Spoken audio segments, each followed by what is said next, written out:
bavandimwe nkunda bo mu muryango wa Padiri Mauri, Yezu Kristo akuzwe. Twageze ku cyumweru cya 31 mu byumweru bisanzwe by'umwaka wa liturujia, umwaka turagenda dukomeza urugendo muri umwaka wa liturujia, kandi turabona uragenda ugana ku musozo. Ndagira ngo rero mbanze ntangire mbashimira uburyo mwakiriye umushumba wacu nyiricyubahiro Cardinal Kambanda Antoine, mugahabwa za certificat, ntizizabe nka ya masuka bagiye bagatindikira, ahubwo zizakoreshwe icyo mwaziherewe. Icyo mwaziherewe nta kindi ni ugufasha abantu, mubatega amatwi kandi mubigirira nyine ko mwahuye na Yezu Kristo, mubigerera yuko mwamumenye mu mpano shingiro y'umuryango wa Padiri Mauri, bityo kubatega amatwi mwumve yuko mubaye amaboko ya Yezu Kristo, mutega amatwi bagenzi banyu nyine mu izina no mu kigwi cya Yezu Kristo, kuko ubabonye nyine agomba kubabonamo Yezu Kristo ugenda ushakashaka abantu bose kugira ngo abagezeho umukiro we. Mwarakoze rero, mukomeze ibyo mwize muzabibyaza umusaruro, kandi koko bizagirira akamaro umuryango w'Imana ariwo Kiliziya. Muhere kwa Padiri Mauri mu izo nyigisho muzibyaza umusaruro, hanyuma mugere n'ahandi hose muri Kiliziya aho nyine Yezu ubwe azabatuma binyuze mu bayobozi nyine we ubwe yashyize muri Kiliziya ye. Icyumweru rero cy'uyu munsi nacyo turakomeza tuzirikana amagambo meza cyane, igitabo cy'ubuhanga, igitabo mu ibaruwa yandikiwe Abanyatesaloniki, ndetse n'ivanjiri uko yanditswe na Luka. Byose ni ifunguro Imana iduha kugira ngo ubuzima bwacu, urugendo rwacu rumugana rukomeze rususuruke, kandi natwe turukomeze turukore dufite nyine akanyabugabo, dufite imbaraga ziturutse nyine kuri Yezu Kristo. Murabona tugiye nyine uko tuyakurikiranya, uko akurikirana. Murabona mu isomo rya mbere twabonye yuko ni igitabo mu gitabo cy'ubuhanga, Imana ikomeza itubwira yuko ifite ari nyabuhanga. Imana niyo yaremye ibintu byose kandi iberemana n'ubuhanga bukomeye. Ariko cyane ikintu isomo rya mbere twigisha ni uko Imana burya itegereza abantu bayo, kandi ibyo yaremye ni ibintu byiza cyane. Ushobora kuvuga uti kuki Yezu Kristo adahindukira, kuki Imana itagaruka ngo itware abayo? Ariko kenshi na kenshi igenda itinda, kuko izi ukuntu tumerewe, izi ibyo tuba turimo, izi ko turi abanyabyaha, kandi nta muntu ishaka kurimbura, ahubwo ishaka nyine ko abanyabyaha bakwisubiraho, kugira ngo Yezu Kristo aramutse agarutse abantu bose bakere kumwakira, abantu bose bagere nyine ibyo byishimo byo kumwakira. Bavandimwe rero, mwumve yuko aho muri hose, aho uri hose, ntabwo uri intungane. Nimba Imana ikongereho igihe runaka, nuko ishaka ko ikigutegereje, ishaka ko ugaruka, ishaka ko ushyira ubuzima bwawe ku murongo. Ikindi twigira mu isomo rya mbere ni uko burya ibintu byose Imana yacu yaremye ni ibintu byiza, kuko iyo bitaba byiza ntabwo iba yarihaye pene, ntabwo yari kunanirwa ibiremwa, kuko ibyo yaremwe byose ni byiza, kandi nta kintu na kimwe mu by'Imana yaremye gishobora kuyitera ishozi, kuko byose ni byiza. Kandi ikintu cyiza by'agatangaza ni muntu Imana yaremye mu ishusho, mu misusire yayo, bityo kugira ngo agaragaze nyine ububasha bw'Imana, agaragaze n'ubwiza bwayo. Nimba uri ikiremwa cy'Imana rero, wumve ko uri ikiremwa cyizihiye, ikiremwa cyiza, kandi koko twese turi ibiremwa byiza byizihiye Imana.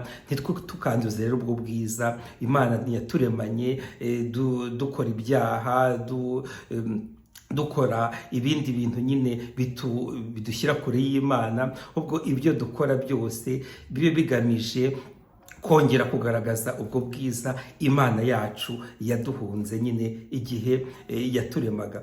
No mu isomo rya kabiri rero birajya kuganisha aho ngaho, aho Pawulo mutagatifu agenda abwira abanyatesaloniki, ababwira ati rwose twishimira kubasabira niba turi ibiremwa by'Imana byiza Imana ikunda, tuzajya tubana nyine muri uwo munezero w'abantu b'Imana. Kandi umunezero w'abantu b'Imana ugaragarira cyane cyane mu gusabirana. Twese ikigaragaza ko turi abantu b'ibiremwa byaremwe n'Imana ni uko dusabirana, tugahuzwa nyine n'urwo runana rw'isengesho, kubera ko abana b'Imana baba ari abavandimwe. kandi ikintu kitugira abavandimwe cyane cyane ni uko twibuka ko Imana ari umubyeyi wacu, hanyuma tukayisenga rero tuyirata. Nicyo rero na Pawulo yabwiraga abo muri kominote yari yashinze y'Itesaloniki, yababwira ati mwebwe igihe cyose duhora tubasabira kandi tukabishimira. Bavandimwe rero, nawe wishimire mugenzi wawe, wishimire mugenzi wawe ko ari ikiremwa cy'Imana, kubera ko ni umuvandimwe wawe, bityo kumusabira bibe nka kado umuha kandi winyujije ku Mana. Ntagire rero n'umuntu ubayobya kubera kwerekwa, kubera ibitekerezo. Niko Pawulo mutagatifu yabwiraga abanyatesaloniki ku birebana n'izuka ry'abapfuye. Reka izuka ry'abapfuye, nk'uko Yezu yazutse, natwe tuzazuka, n'abapfuye bacu bazazuka, kuko nibyo Imana yadusezeranyije. Ntagire umuntu ubaza n'akaduruvayo. Niko Pawulo mutagatifu yasabaga abavandimwe be. Natwe rero ntihagire umuntu uduhungabanya ku bintu kubera yerekwa ngo yaba abonye amayerekwa aruzuye muri iki gihe, ahubwo igihe cyose twumve yuko iby'Imana itubwira tubisanga mu ijambo ryayo. Bavandimwe, nta muntu uzaza kubera amagambo meza atubwira, kubera ngo yeretswe ibintu runaka, ngo atubuze umurongo. Oya, amayerekwa ariwuzuye areze muri iyi minsi, ariko ntihagire umuntu utuzanaho amayerekwa cyangwa ngo atuzaneho amadisikuru runaka atuyobya, kuko iby'Imana idusezeranya turabihabwa muri Yezu Kristu, tukabisanga cyane cyane mu ijambo Yezu Kristu bwe yatwibwiriye. Ibindi rero bigenda byiyongeraho. Muramenye, mugire ubushishozi, kandi mwumve yuko twese nk'ibiremwa byiza by'Imana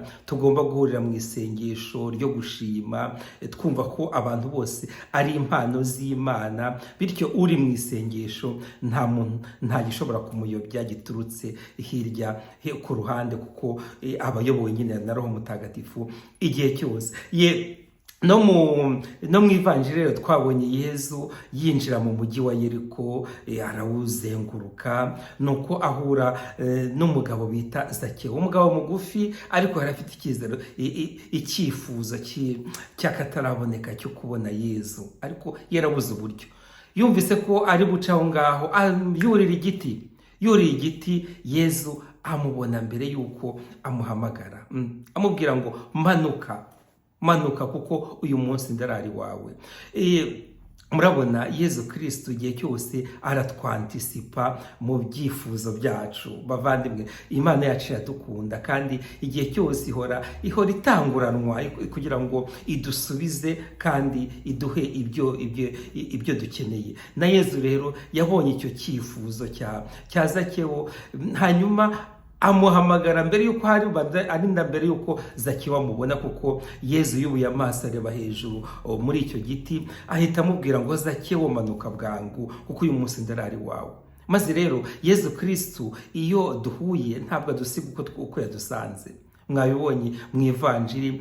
Zakewu yahise avuga ngo rwose kubera ibyishimo by'uko yakiriye umukiza, aravuga ati rwose nimba hari uwo ibyo ntunze ngiye kubiha abakene, icya kabiri cyabyo ngiye kugiha abakene, kandi niba hari uwo nibye ngiye kumusubiza ibyo namwibye nkubye kane. Murumva ni ibintu by'akataraboneka, ntabwo Yezu yagusiga uko yagusanze. Zakewu yahise ahinduka, kandi uko guhinduka kwe gukomezwa n'amagambo Yezu yamubwiye.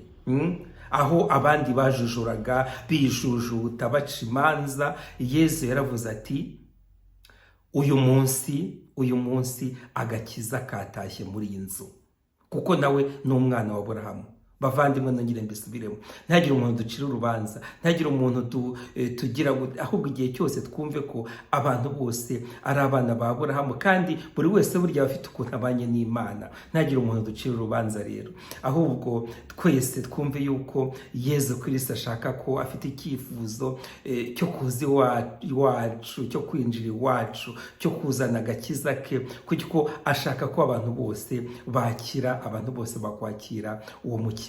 Maze rero dukomeze tugendane, twishimire ubuvandimwe turimo, twishimire ko turi abeza Imana yaremye, kandi ubwo bwiza tubugaragaze mu isengesho, dusenga, dusabirana bamwe ku bandi, kandi buri wese abwira Imana, ashimira Imana, kuko umuvandimwe babana muri uyu muryango no muri Kiliziya y'Imana ni impano ikomeye kandi y'agaciro. Dugende rero turebe amasomo y'uyu munsi, cyane cyane ivanjiri nuko yanditswe na Luka ku mutwe wa 19 kuva ku murongo wa mbere kugeza ku wa 10 mu ivanjiri nuko yanditswe na Luka. Duhurire muri ayo masomo, tuyasangire muri za social media, kandi kuko adutera imbaraga zo kumva yuko agakiza ka Yezu Kristo katashye iwacu, kubera ko twemeye guhura n'uwo mushyitsi wacu w'imena, ari we Yezu Kristo uhora udushakashaka igihe cyose. Ushobora byose rero nabaho umugisha kandi abarinde, Imana Data na Mwana na Roho Mutagatifu. Amen. Icyumweru cyiza bavandimwe, kandi dukomeze dusabirane, dukomeze dushyigikire ibyishimo dukura kuri Yezu Kristo.